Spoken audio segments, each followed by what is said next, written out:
সব বাঙালিদের মতো ইলিশ মাছ আমারও ফেভারিট। তাই সামার ভ্যাকেশনে যখন বাড়ি গিয়েছিলাম, বাবা একদিন ইলিশ মাছ এনেছিল।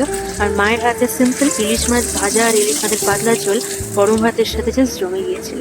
মা এখানে প্রথমে ইলিশ মাছগুলোকে জাস্ট ভেজে নিয়েছে, ইলিশ মাছ ভাজা, সাথে একটুখানি ভাজার তেল। এবার ঝোলের জন্য খুবই হালকা করে ইলিশ মাছগুলো মা ভেজে নিচ্ছে।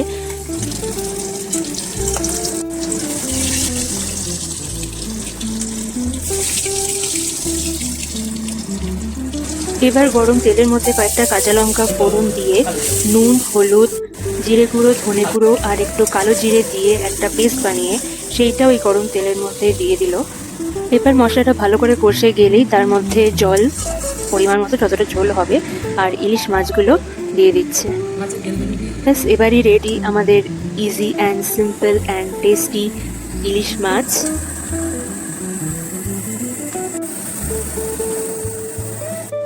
গরম ভাতের সঙ্গে এই ইলিশ মাছ ভাজা আর ইলিশ মাছের ঝোল হলে আর কি চাই।